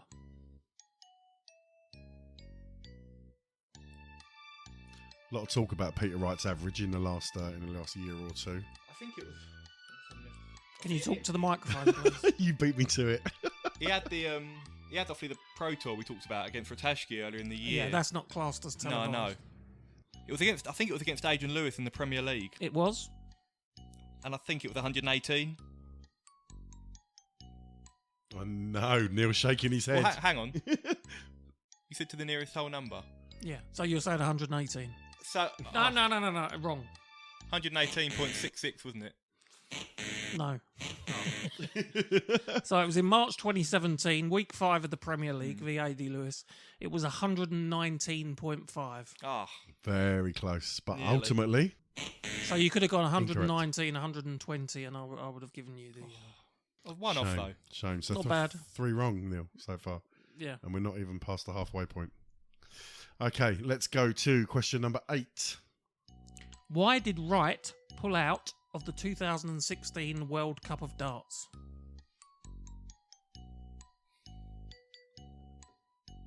There's a smile on the face. No, there's not. Well, are you going for the real reason or the Oh, reason? yeah. Hang on. Well, I'm assuming this is fact. Hang on, maybe Josh knows something that we don't.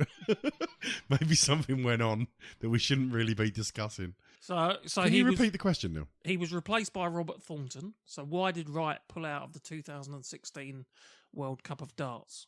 Well, there was a dispute he had with Gary Anderson at the time. Him? Well, not Peter Wright, no. There was a dispute between, I think, Peter Wright's wife and Gary Anderson's wife. Now that's very unlike us to discuss things like that on the JDP, Neil. Really? Yeah. Well, if you look at Wikipedia. Oh, it's on Wikipedia. As long as it's in the public domain, then I don't mind. So Wikipedia reports, I not didn't the know if you were JDP revealing reports, something no. that was behind the scenes. There was a social media fallout between Wright's wife, Jo, Adrian Lewis, and members of the management team of Gary Anderson. And as I say, he was replaced by Robert Thornton. Okay. You happy with that, Josh? I'm happy. Can we leave that in the show? Yeah. I don't want to do any damage to your brand or your reputation. No, listen, there was a fallout. It was surrounding the Premier League, and I think comments that Joe had made on social media, but I believe Peter and Gary have now patched things up, and they're good friends, and they won the World Cup together. So it's an old story. So It's an old story. Behave yourself, Neil. That was reported by Wikipedia, none of us. Sailing close to the wind you are. All right. Next question will be about his medical history or something like that. Okay, so we're going to give that one as correct. Well done. Let's move on then to question number 9. What is Peter Wright's Twitter handle? at Snakebite Right. Yeah, correct. If you got that wrong, I was going to have a go. I thought it was Snakebite 180, but I'm getting mixed up with a lot of players do have Barney's. that sort of. Yeah, they have he's had 180 Ray-Bar afterwards. 180. I think yeah. it was Ray-Bar 180, one of his children as well is going by at Snakebite Junior. Oh, nice. If I remember. Yeah, I think you're correct there. I wonder if they've got nearly 500,000 views on one of their tweets. What do you reckon? Moving swiftly on. Yeah, question number 10. What 2 walk-on songs has Wright used of late? Do you need Josh to sing them? Oh, please not. Don't Stop the Party. And The Greatest Showman. No, I will give him it. We're going to give it to him. We'll Okay. give it to him. Correct. So, yes, Don't Stop the Party by Pitbull, but The Greatest Show from The Greatest Showman. Yeah, I that's don't fair want to be enough. too picky. That's fair enough. We'll give that to him.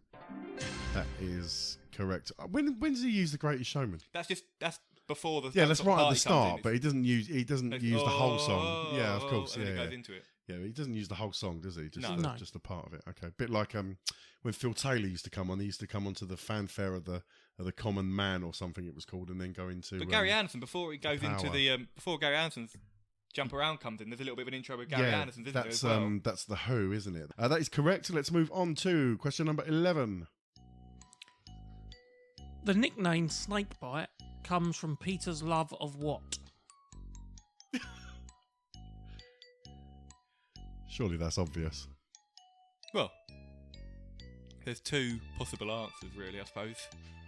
Snakes or the drink Snakebite. Or snakes or bites. I think a lot of people assumed it was the drink Snakebite. I'm going to go snakes.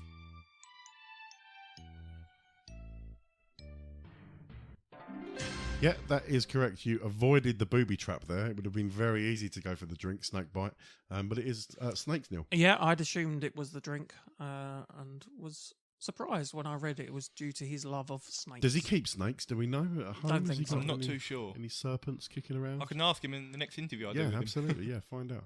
Okay, that is correct. Well done, Josh. How many wrong so far? 1, 3. 2, 3 wrong. I'm hoping out of for 11. 10. If I can get 10, I'll be pleased. Okay, he's aiming for double figures. Let's move on to question number 12.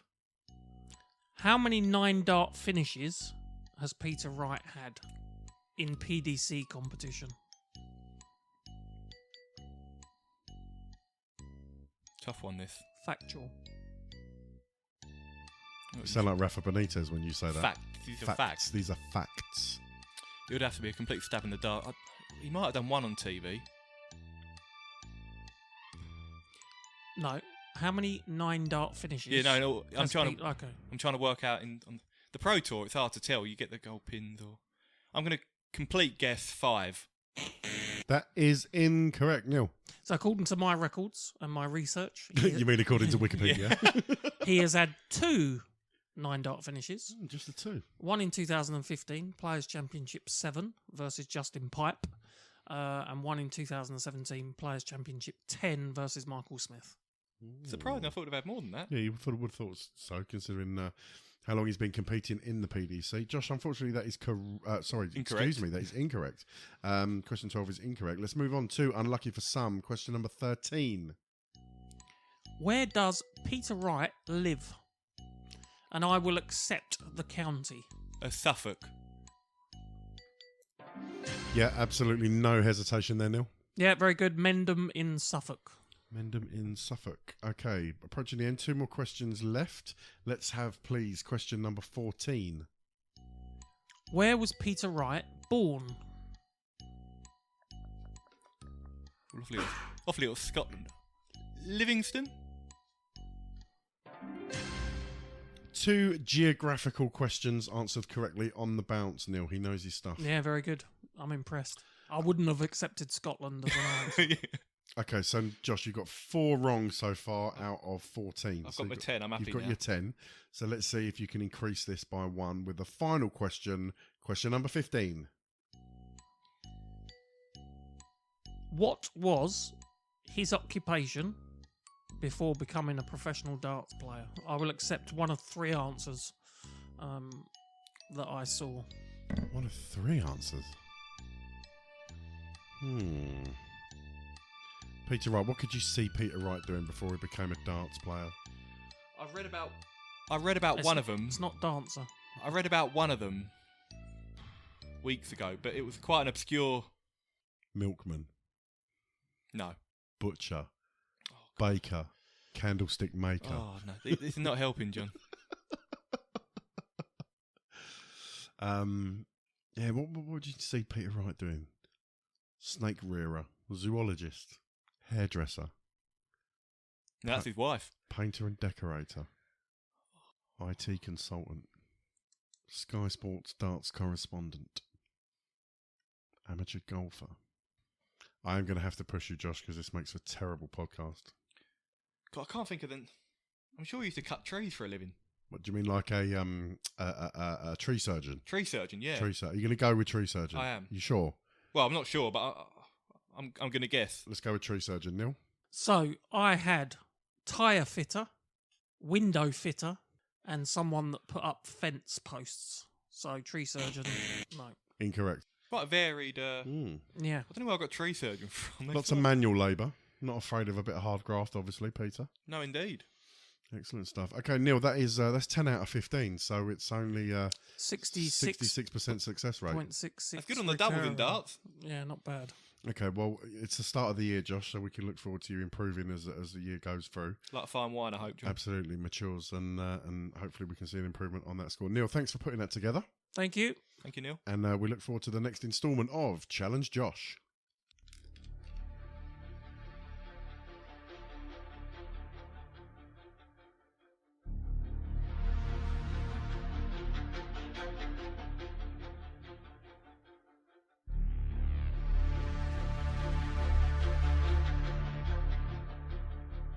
Challenge Josh.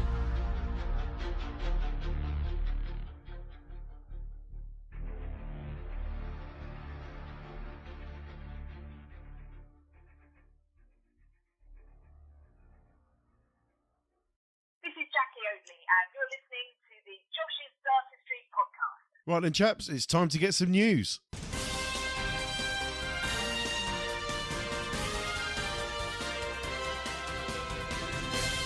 In the news. Okay, Josh, we mentioned it earlier, but if you could please put some flesh on the bones regarding the news of Fallon Sherrick's entry into the World Series of Darts. Indeed. Well, after Fallon's first round victory over Ted Everts, she was given a spot in the US Masters. Yeah. And that was well received, given her performance against Ted. Following their win against Mensur Suljovic, which generated even more headlines, she was then included in all 6 World Series events. So that's obviously the US Masters, an event in Germany, Denmark for the first time this year. Mm-hmm. There'll be a doubleheader in Australia and one in New Zealand. So all 6 events, Fallon Sherrick will be there. Neil, we've mentioned it earlier, but even more exposure for not only Fallon but the ladies' game as well. Yeah, and going to places like America is only going to further enhance that. Madison Square Garden, I think, isn't it? The World Series event. That's a huge New York. venue. Huge venue, steeped in history yeah, now. Absolutely. Lots of sporting events big sporting events, Neil, that take place at Madison Square Gardens. Yeah, as you say, steeped in history. Home to the New York Knicks and the New York Rangers. You've been there for wrestling as well, haven't you? I saw a WWE live event on Boxing Day about 5 years ago. Fantastic venue. Don't mention WWE in front of Josh. You might get all moody again like you did earlier. Exactly. Okay, yeah. So great news there for Fallon, and we look forward to seeing her partake in who's the current World Series finals champion? Josh, who won that this year? Michael van Gerwen. Michael van Gerwen won that. If in doubt, it's Michael van Gerwen. If in doubt, always say Michael. Okay, Josh, the draw has been confirmed for the Masters. Now, who's that sponsored by this year? That's Ladbrokes this year. Was Unibet before. Absolutely. So it'll be in Milton Keynes. It's the first event of the new darting season. We've got Peter Wright coming in as world champion. He takes on Joe Cullen. World number 1 Michael van Gerwen meets Johnny Clayton. 2 former world champions clash as Rob Cross meets Adrian Lewis. We've got Michael Smith Mensur Suljovic, Daryl Gurney, Dave Chisnell, Gary Anderson, Ian White, and Gerwin Price, Simon Whitlock. They had a bit of beef at the World Championship, so that'd be interesting. And that begins. That is January the 31st to February the 2nd. That one. Okay, we might do another show before that takes place. We might even if it's just a bounce out. We might do a little Skype show, and then Neil, maybe closer to the time, you could perhaps bring us some odds for that.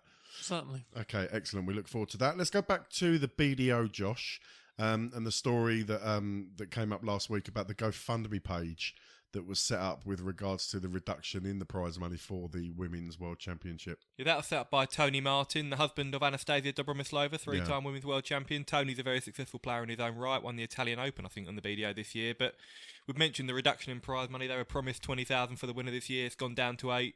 So Tony Martin set the GoFundMe page up. I believe it's raised £1,000 already, which is great. But it's a great thing what Tony's doing, but it's also quite a sad indictment on the BDO that someone's having to go and set up a GoFundMe page just to increase the prize money. But the losers for the first round in the ladies get £500. When you consider the cost, some of them don't have sponsors. When you consider the cost, they're almost making a loss. So it's a depressing state of affairs, really. Yeah, good work from Tony to do that, but it does only, unfortunately, highlight the deficiencies in the BDO organisation at the moment. Josh, finally, Michael van Gerwen, much fanfare the day after the World Championships when it was announced officially that he joined Windmill from his previous manufacturer, XQ Max. Yes, a massive coup for Windmill. They've got a number of top players under their umbrella, but Michael van Gerwen, you cannot ask for a better player than that. A terrific ambassador for the sport. And this is only going to take Windmill, well, they're an established company as it is, but this is a massive coup for them, like I say. Also, Vincent van der Voort joins. He's part of the furniture with Michael van Gerwen. Wherever Michael goes, Vincent joins. But he had his unveiling in Cardiff the night after the World Championship defeat. He was in good form, I hear. I know a lot of journalists and a couple of colleagues from Sky attended the event. Michael's had a real big input into the design of the darts. Michael's not someone who changes his darts very often. He's had the same setup for the last 7 or 8 years, really. So for him, it's entry into the unknown. But he's quite passionate about his move. He's quite excited. And this could be the tonic he needs to kind of kickstart his season. I mean, he's still the world number one. He's still the best player in the world. But sometimes the change can be as good as the rest, as they say. Neil, great news for Windmill to get Michael van Gerwen on their books. But listen, they're a well-established company in the darting world, but must have been a slight tinge of disappointment that the announcement of him joining Windmill wasn't coupled with having the current world champion on their books. Yeah, I think they probably expected that he would be, and probably timed the announcement to coincide with the end of the PDC World Championship. So, anyway, they've got the best darting player on the planet, and it can only be good news for them. Okay, Josh, any more news stories for us? That is all for this episode, John.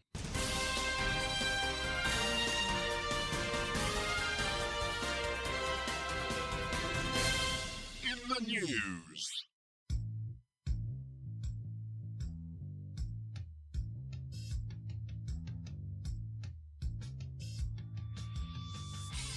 You're listening to Josh's Dartistry. Don't forget, you can check us out on Facebook by going to the Josh's Dartistry page.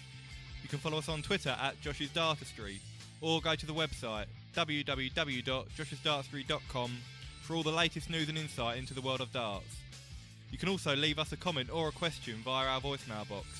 Just call 07739 738 329 and leave us a message, and we may play it live on air.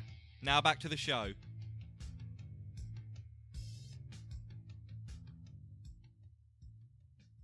Hello, I'm John McDonald, and you're listening to Josh's Dartistry. Okay, that almost brings us to the end of the show. But as ever, before we go, let's answer some of your questions.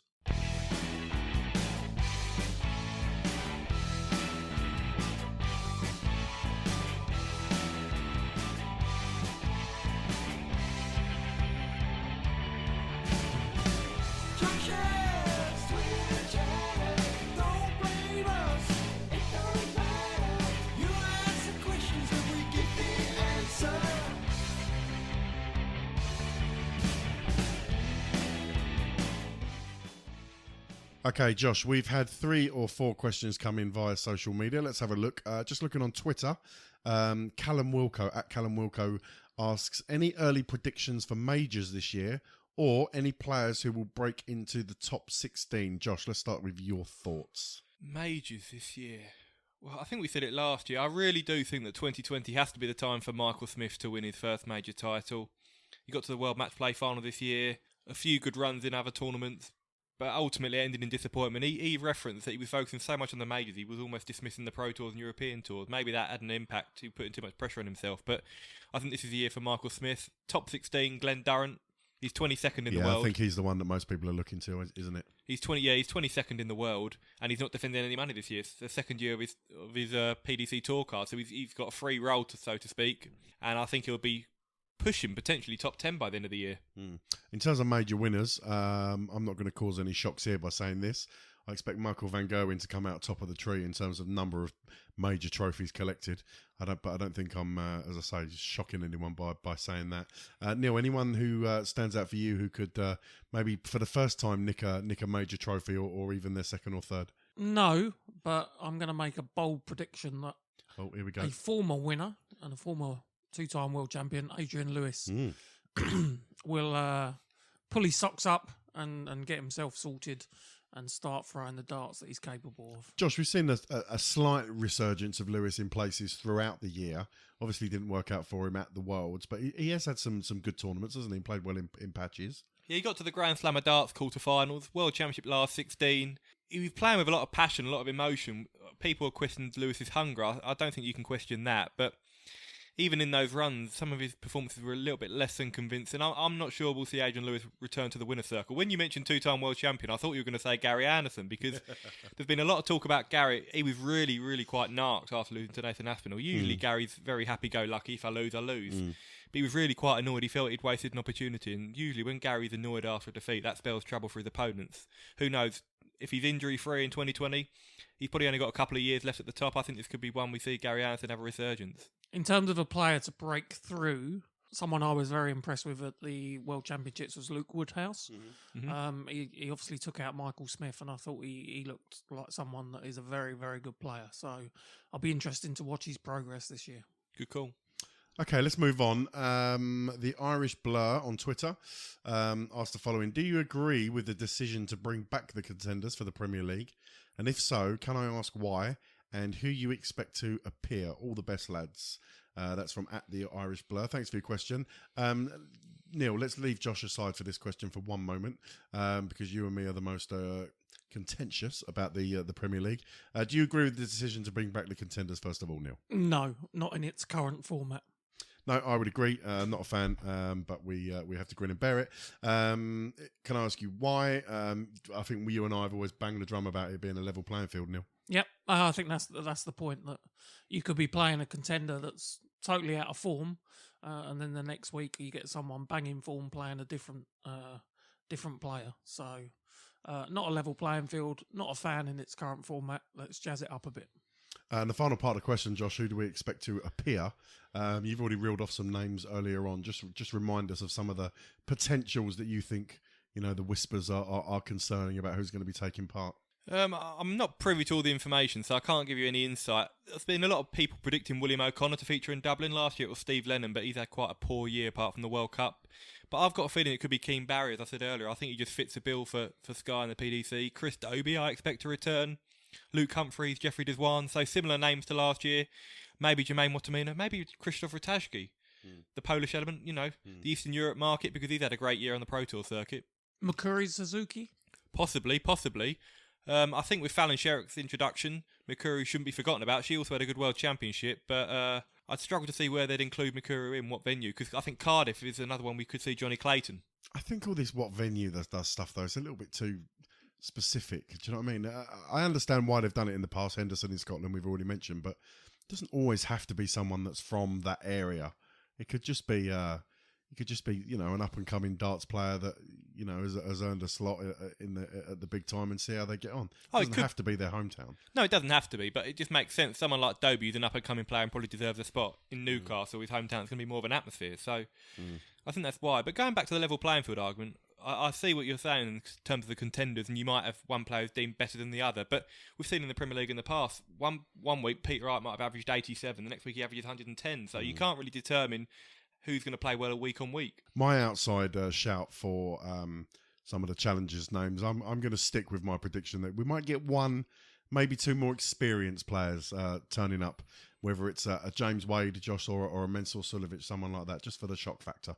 You never know. I don't think we'll see James and Mensur just because they missed out in the Premier League this year, narrowly probably. They were in the Premier League last year. I just don't think, because they've been in it before, I don't think we'll see him, but you never know. But based on the PDC's decision, or they would turn down the opportunity to appear for one night only? That's a good question. I didn't think of it like that. I was thinking more the PDC's choice, but yeah, because I don't think they'd turn it down, would they? I mean, money talks at the end of the day. I'm sure they. It does. Although James Way probably didn't do his cause much good when he spoke to Phil from Live Darts at the World Championship. I was in the press room, and he said he didn't really care if he was in the Premier League or not. So that probably hasn't helped his cause. No. Okay, let's move it on from the Premier League. Josh, we've had a tweet come in from Amadeus Modart. They've asked, what can bring the cooperation between the PDC and the WDF? Do you think we'll see BDO players this year in the Grand Slam? Now, I've seen a couple of news articles, particularly on that last part of the question. Josh, let's throw that over to you for your thoughts.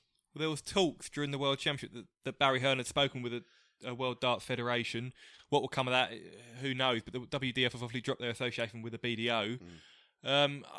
I'm not too sure about the Grand Slam of darts. I enjoyed Lisa Ashton and Mikuru Suzuki's contribution, but a lot of the more established BDO men's players like Wesley Harms, Richard Veenstra, Jim Williams didn't really equip themselves too well at the Grand Slam. And I know a lot of the PDC boys are not particularly happy because it's a ranking event, the Grand Slam, and they're being deprived of the opportunity to compete in the Grand Slam through BDO players who probably haven't merited an inclusion. So I think this year we might not see the BDO involved. That would be a shame, wouldn't it, Neil? You've always spoken in favour of the BDO players being given a shot in the Grand Slam just to mix it up a little bit and see different players playing each other. You've always been a fan of that. Yeah, I think with all the major TV tournaments that we see, we like to see variety. Whether it's the double in, double out of the Grand Prix of the Grand Prix, or a bit of variety in terms of the players that we get from the BDO. So we want them in. But we also want them performing at a level that is, that's going to compete with the PDC players. Okay, last question. This comes in from Thornton Darts, at Thornton Darts. Neil, I'm going to throw this over to you first, because I know you're a big proponent of the mental side of the game, and I think this question kind of falls into line with that. They ask, who's a bigger threat, MVG after losing the Worlds and bouncing back usually to a ridiculous standard, or a confident Peter Wright with a monkey off his back, beating Van Gerwen in the final, a World Championship win, and a truckload of confidence? Who is the bigger threat, Neil? MVG. You think? Yeah. Because I think he is, in terms of natural ability, the best darting player on the planet, as I mentioned earlier. He is someone that's capable of winning multiple majors, whereas with Peter, confident Peter is a very good player. I don't see him putting together a string of major victories in the space of a calendar year. So, and in this day and age, very difficult to retain the World Championship. Doesn't happen very often. No, we have had it with Adrian Lewis and then Gary Anderson as well. But in recent times, difficult. Yeah, it is very difficult. The quality of the opponents is getting better and better year in, year out. But I just think with Van Gerwen's raw ability, he's still the top player, even against a sort of new, improved, more confident Peter Wright. Josh? I'd have to agree with what Neil says. I think I always remember when Michael lost to Barney in the Worlds about 3 years ago in the last 16, and he came back a wounded animal. He was winning major after major. That's the year he put a record average in on TV, 123. It wasn't just his results, it was the manner of his performances, and I think he'll be really hungry to still prove he's a top dog. But Peter Wright, we don't know what this will do for Peter Wright, really, because he's not been in this position of being the world champion and beating Michael in a major final. He's always been a nearly man, really, despite winning the UK Open and then falling against Michael at the last hurdle. So mentally, this could take him to a new level. But I'd have to agree, Michael still remains the man to beat for me. Yeah, Peter doesn't strike me as the kind of guy who's now, he's won the World Championship, he's going to put his feet up and almost, sort of relax into semi-retirement. He doesn't strike me as that kind of character, Josh. He doesn't. He said he wants to win 5 world titles. It's ambitious because he is 49 years old. We don't know how long he's got left in the game. He still plays every single event. He's a great ambassador for the sport. He plays the European Tour, the Pro Tour. But to win 5 world titles is probably I'd say it's a step too far, but who knows? He's also targeting world #1 spot, so he's aiming high, Peter Wright.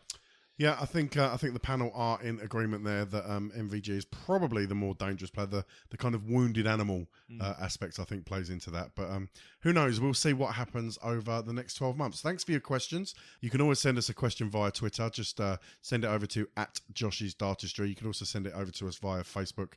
Send in your questions, and we will do our best to answer them on the show.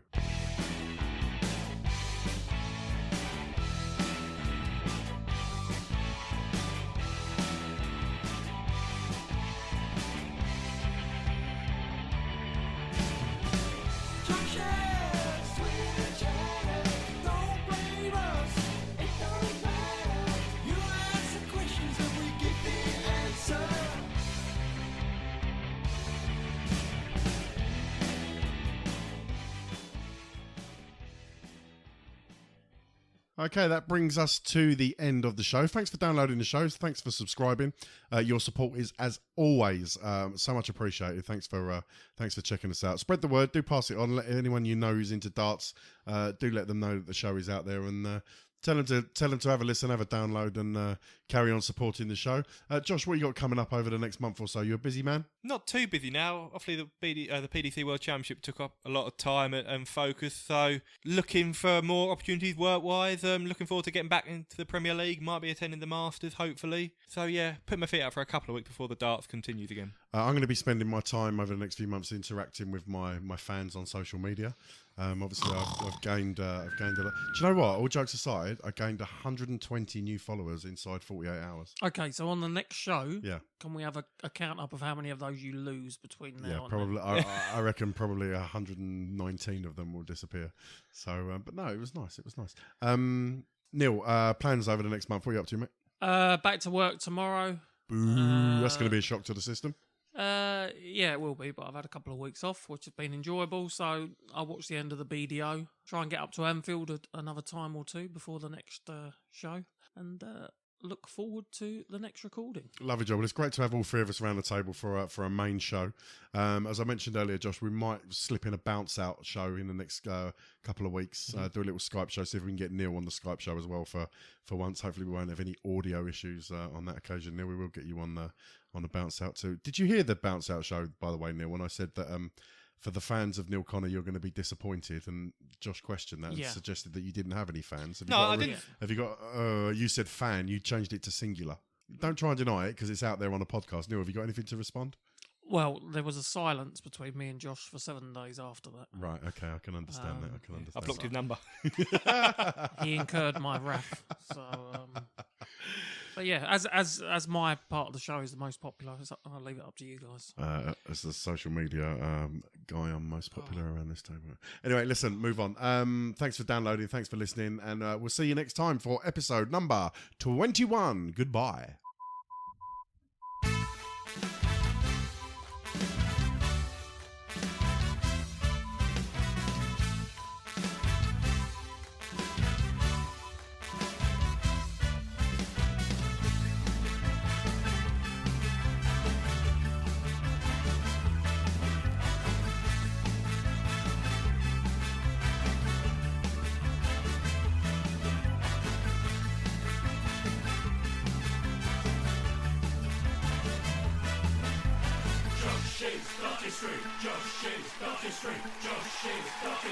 Josh's Dartistry.